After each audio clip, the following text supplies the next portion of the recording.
Hey everybody out there, my name is Dragnix, and this is Demon Hearts. $9.99 came out on the Steam store today. It is a speedrunner in the style of a pixel vampire kind of aesthetic. It's an interesting take on the speedrunner genre.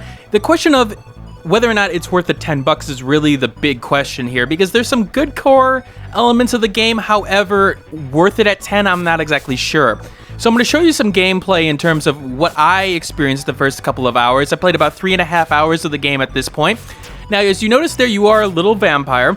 You have the ability to jump, double jump, and the ability to turn into bats. Now, those bats are able to get you through hazards like you see right here, and as well as when you combine it with a jump, you will get a lot more height with that one jump. Now, one of the things immediately I did not like was the fact that I could not rebind the keys on my controller, because it is bound with, in terms of the bat portion, to the right bumper, and I hate that right bumper in terms of my hands. It just doesn't work for me, and so it really was awkward trying to use it. I guess it could have been worse. It could have been on X and A, and for example, and then trying to get it to work with a sword as well would have been problematic. Now, there is some variety here. As you notice here, we have a new sort of mechanic that's thrown at us, with killing an enemy puts another second on the clock. Now, one of the major problems I see with the game is sort of its control scheme. The thing is there's a floatiness to it, and in particular, I've noticed that when it comes to precision in terms of the, like, sort of hitting the walls in question, or thinking like you're about to make the jump, that's where I noticed major problems, where like you sort of got stuck on the wall almost. Now, it doesn't seem to get stuck on the wall, but you feel like you've made the jump and you actually haven't at that point. There's a little bit of floatiness in the controls, and while that can be acceptable for a speedrunner, there are times in this speedrunner where you need absolute precision, and that's pretty hard on some of these levels in question. There'll be lasers that you'll have to dodge, and you'll really only have the length of your body to make the jump in question. Now, difficult speedrunners are fine and all, but it usually has to come with, you know, a sense of control, and I feel like there is a little bit of a gap in terms of where the control should be and where the control actually is on this game. Now, the aesthetic, I did get drawn to the game by its aesthetic at first, and I will have to say I'm a little bit disappointed. Now, I do like some of the art in terms of the backgrounds and things like that. It does have a pixely art style to it, but that never really bothers me. It's just that I felt like they could have done more with it, like especially with the enemies. The enemies feel so bland that it just, you know, there's nothing drawing my eye to them. I do like the bat, like sort of the bat effect, even though it's very simple, and I do like sort of how they explode, even though again it's very simple.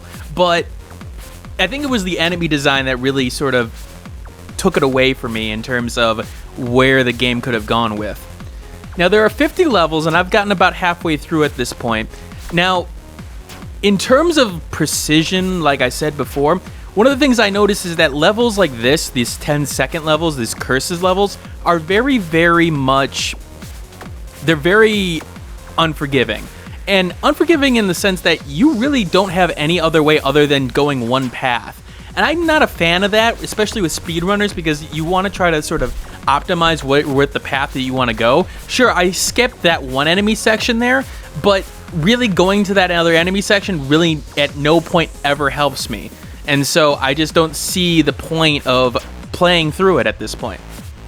Now, one thing I will give the game is for its music. Its music selection, while it's got the hip-hop, or not hip-hop, the techno beats to it, the idea here is that just listen to this music, because the music really can sort of bring this game to the next level.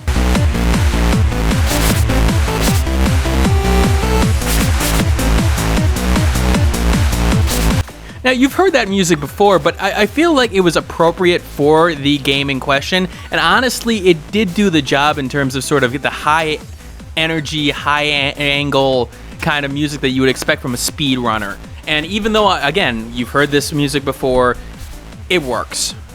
Now, you also get a boss battle or two, which in this case is, again, it's more about platforming and sort of hitting your sword swipes at the appropriate time. But on that note, it really, again, it's a platformer. It's not anything different. It's just that you have to hit something along the way.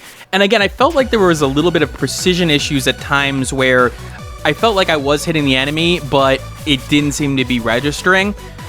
I will admit, this did take a little bit of time and a little bit of effort, and those who are looking for a difficult sort of, speedrunner, this game will sort of fill that need for you, because again, you need absolute precision, and even though I do question whether or not how much precision and speedrunning you can get out of it, again, to me it always felt like the same sort of situation with the speedrunning in terms of like there's only really one path.